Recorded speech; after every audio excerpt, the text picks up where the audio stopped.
बात करते हैं अब सेंचुरी प्लाई की। नतीजे अच्छे रहे हैं। यहाँ पर हमने देखा जो आंकड़े हैं मुनाफे वाले वो लगभग 3 गुना बढ़े हैं। 92 करोड़ पर यह आंकड़ा आया। रेवेन्यू में करीब करीब 2 गुने की बढ़त देखने को मिली है। मार्जिन में भी सुधार है। हमारे साथ इस समय कंपनी के ईडी केशव भजंका जुड़ गए हैं। केशव जी, बहुत ही स्ट्रॉन्ग क्वार्टर देखने को मिला है पहली तिमाही का। ये क्या पिछले साल लो बेस था तो उसके सामने ज्यादा इंप्रूव नंबर्स दिखाई दे रहे हैं, या फिर ओवरऑल डिमांड में एक्चुअली ऑन ग्राउंड आपने बहुत तगड़ी तेजी देखी है?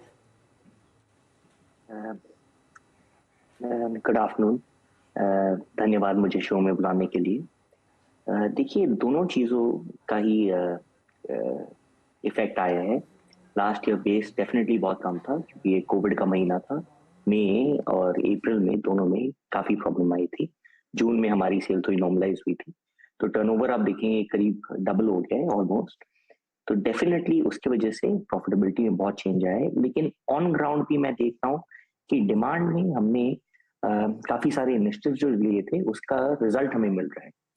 हमने जैसे कि अपनी सेल्स फोर्स ऑटोमेशन टूल को लॉन्च किया था, हमने वायरोकिल टेक्नोलॉजी लाया, फायरवॉल टेक्नोलॉजी लाया, तो ये सारे इनिशिएटिव्स की बेनिफिट अब हमें मिल रही है। तो मुझे लगता है कि इन दोनों चीजों के कारण हमारा मुनाफा बढ़ा है। साथ ही मार्जिन्स में देख रही हूँ आपके मार्जिन्स थोड़े से इंप्रूव हुए डिस्पाइट द फैक्ट कि मार्केट में ये सब बातचीत हो रही थी कि रॉ मटेरियल इनपुट सबके लिए बढ़ गया और आपके लिए भी कुछ उसका इम्पैक्ट आया होगा। क्या ये सस्टेनेबल है मूव मार्जिन्स का? डेफिनेटली। देखिए, हम मार्केट लीडर हैं और इसी कारण हमारे हाथ में प्राइसिंग पावर रहता है।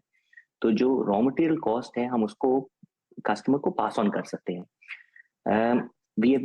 हम सक्सेसफुल रहे हैं ये करने में। लेकिन मुझे लगता है कि आगे जाके अब कुछ सब्सटैंशियल रॉ मटेरियल प्रेशर नहीं होगा और इस कारण से जो प्राइसेस अभी चल रहे हैं उन प्राइसेस को हम मेंटेन कर पाएंगे और हमारी कोशिश हमेशा यही रहेगी कि हम प्रॉफिटेबिलिटी को और भी आगे बढ़ाएं। एक और चीज़ मैं आपसे पूछना चाहूँगा यहाँ पे कि अभी देखिए, जैसे कि अभी तो हर्षिता इस क्वार्टर की ग्रोथ की बात कर रही थी, आपने ये भी कहा कि आप लीडर हैं तो आप प्राइस हाइक्स जो है वो पास ऑन आराम से कर सकते हैं। 2-3 चीज़ों पे एक राय रखिएगा अपनी। ये बीते 1-1.5 साल में स्पेशली अनऑर्गेनाइज से ऑर्गेनाइज की तरफ कितना और मार्केट आया है। और एक और चीज़ मैं देख रहा हूँ कि दिल्ली एनसीआर का स्पेशली मार्केट जहाँ मैं रहता हूँ वहाँ पे आपके प्रोडक्ट की डिमांड भी काफ़ी स्ट्रॉन्ग है। तो अभी पिछले 1-1.5 साल में रियल एस्टेट काफ़ी अच्छा रहा है और जब एक्चुअल फ्लैट बाय किया जाता है उसके बाद उसकी इंटीरियर वर्क्स की जो डिमांड होती है वो काफ़ी पकड़ती है।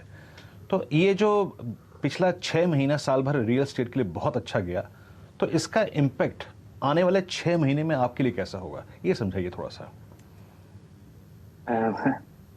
देखिए, मुझे लगता है कि अभी रियल एस्टेट में स्पेशली रेजिडेंशियल रियल एस्टेट में जो पिछले 6-7 साल तक, कोविड के पहले 6-7 साल तक एक डाउन साइकिल था, तो वो एक अप साइकिल में कन्वर्ट हो रहा है। लास्ट क्वार्टर के भी जो रियल एस्टेट सेल के आंकड़े हैं वो बहुत बढ़िया हैं और हमारे प्रोडक्ट्स चाहे प्लाईवुड हो, लैमिनेट हो, एमडीएफ हो, ये सारे जब बिल्डिंग कंस्ट्रक्ट होते हैं तब इतने कंज्यूम नहीं होते हैं। बट जब कस्टमर अपने अपने स्पेस को खरीदता है, जब वो हाउस से होम बनाता है, उस समय हमारे प्रोडक्ट्स कंज्यूम होते हैं। तो डेफिनेटली हमें इसका बेनिफिट आगे जाके मिलेगा। जितने फ्लैट सेल्स, फ्लैट परचेसेस बढ़ रहे हैं उनका बेनिफिट हमें 2-3 क्वार्टर्स के लैग में डेफिनेटली मिलना चाहिए। ओके। अच्छा, एक बताइए कि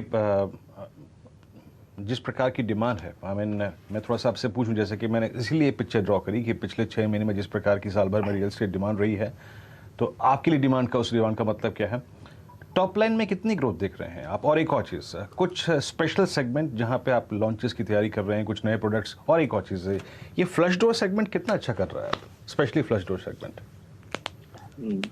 तीनों क्वेश्चंस का पहले हमने गाइडेंस दी थी साल के स्टार्ट पे कि हम 20% से ज्यादा की बढ़ोतरी करेंगे और हम अभी भी इस गाइडेंस पे हैं कि डेफिनेटली इस साल हम 20% से अधिक टर्नओवर को ग्रो कर पाएंगे।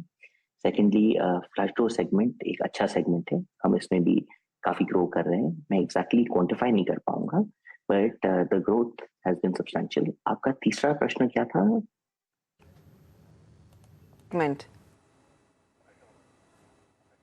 Flush door segment, if I also heard it correctly, Keshav ji.